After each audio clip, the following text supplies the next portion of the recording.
first off, I'm going to start this video by saying I wish I had a vape because I have a couple cigarettes left, but that's about it. Because I'm 21 now, I can fucking buy my own alcohol and I can buy my own cigarettes. Finally, and I have a driver's license. That too.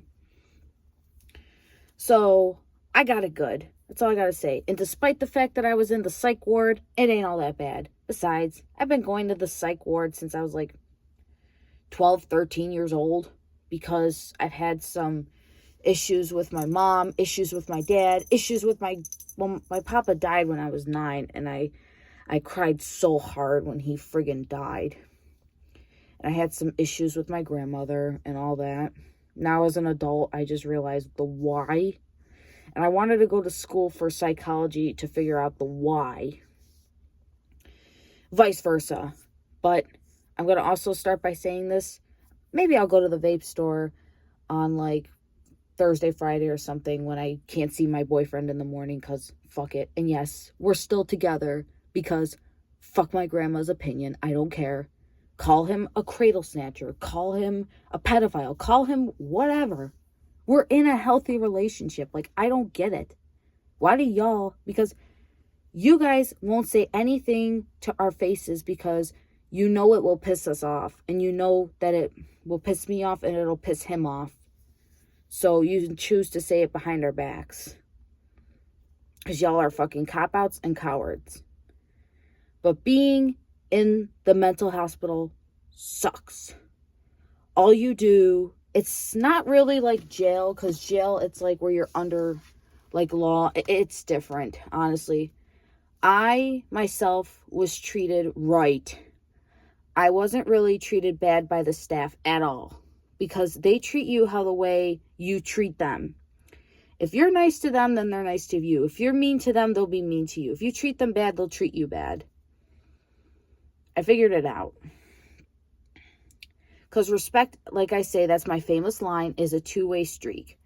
That's how it works. But honestly, in the psych ward, you just get people crying, hitting themselves, going insane. I was strapped down and I got a shot the last time I was there because I was in the psych ward 2 times in a week so far lately. And I found out, it's just, I don't know if it's just a rumor, but I was told that if you're a repeated offender and if you keep coming back and if you hit the 3rd time, then they send your ass upstate.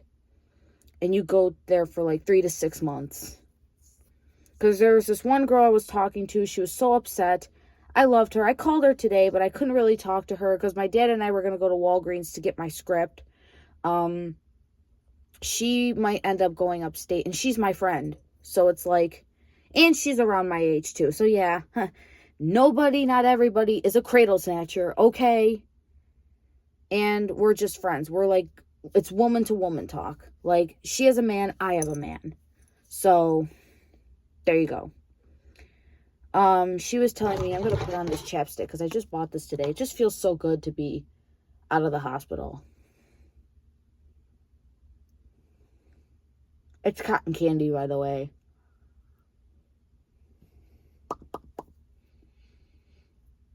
Yeah, because my nonna, she went in my purse and took my last chapstick. And I try to, I can't seem to figure out how to get it off without taking the whole thing off. I don't know. So, I was talking to her, and then she was telling me, and I hate to put out our business like that, but still, that shit's scary, going upstate. Sometimes in jail, when they send you to prison, they put you upstate, all the way. Because I'm from New York. They send you to Watertown, then they send you to, I forget where. First to Watertown, and then somewhere, upstate New York. I think New York City. Because I think that's upstate New York, in, the big house of prison. It's, a 4-hour bus ride, and then you sit in shackles. You have all your dignity, your rights, and everything is stripped. Even in the mental hospital, your dignity, your rights, and everything is stripped. That's what it felt like, that all my rights were stripped. You have rights semi as a patient. You have a little more dignity when you're in the hospital. But if you're in jail, it's based on your race, color, your ethnicity, and everything. Even one girl, and she was black, she even said about me, at least she's honest. And I'm like, well, that's the truth. Allison Nato, me, is honest. A bit of an asshole. Actually, I am an asshole, but I'm an honest asshole. That's the thing. I'm honest. I'm not going to just sugarcoat everything. I'm going to give it to you. I'm a straight shooter.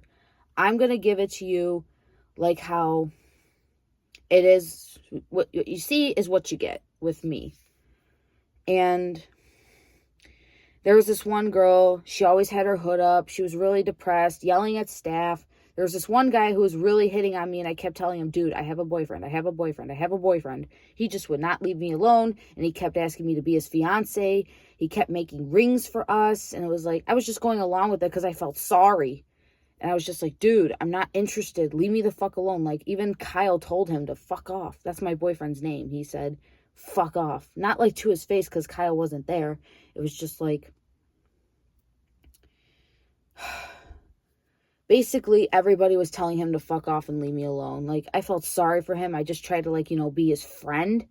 But the guy was 52 years old. Kyle's 34. But 52, that's pushing it. That's like my dad's age. And first he lied in the beginning and told me that he was around my age and said 27. I said, dude, there's no fucking way. Because you have, like, gray hairs. You have a beard. You're old as shit. Like, and he kept trying to tell the staff that he's 20, 30 years old. And I said, no, he's not. No, he's not. Because they knew that I was aware of it.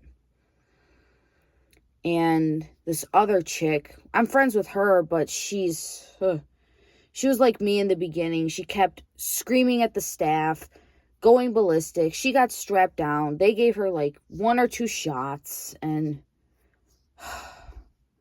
the guy that kept hitting on me and wouldn't leave me alone,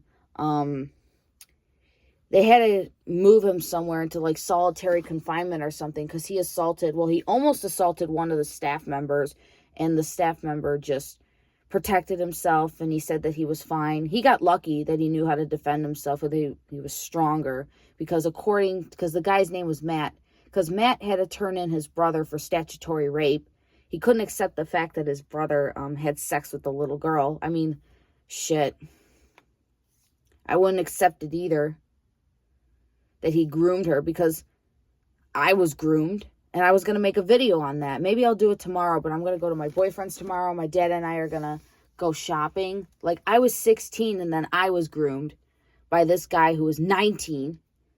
But I was stupid. I didn't know what it was until I started researching what grooming is. I was like, holy fuck, this guy groomed me. He'll have to live with that for the rest of his life. No wonder why he stopped talking to me, because he knew what he was fucking doing.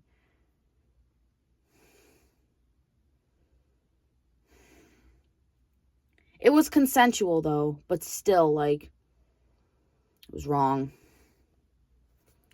And I'm starting to understand the fact that my Nonna doesn't like me being with a 14-year-old or boyfriend, but still, like, I'm an adult.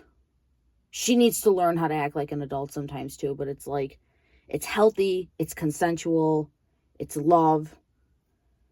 But if I had a daughter and I found out that she was dating someone 14 years older, I would still be a little leery. But if I got to know the guy and I realized he's not a bad person, I would just ask him, why are you interested in my daughter? But at the end of the day, it is what it is. Love is love. And it's consensual. It's healthy. As long as it's healthy, as long as it's love, as long as the guy's treating you right, I don't see a problem. So, yeah, and we're all adults, well, except one person, or a few others. So, basically, all it is just people just trying to hit staff, guys flirting with girls who they think that are pretty, or they want to get in their pants, or people going ballistic, having anxiety attacks, doctors, medications, and your rights are stripped. You're lonely, you're depressed, you're sick. Sometimes people are there for years when they don't have a place to be released, when they're homeless.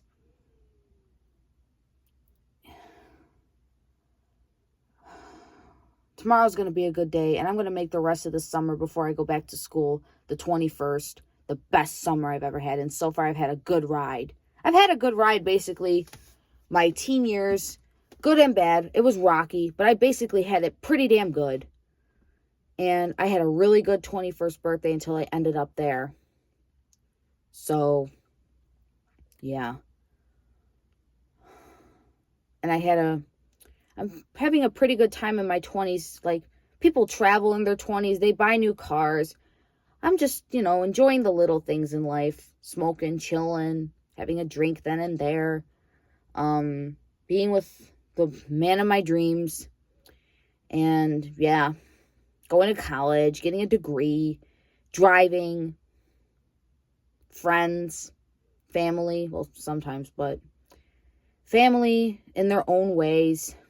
Yeah. Have a good night, y'all. And stay the fuck out of jail and stay the fuck out of a mental hospital. Trust me on that.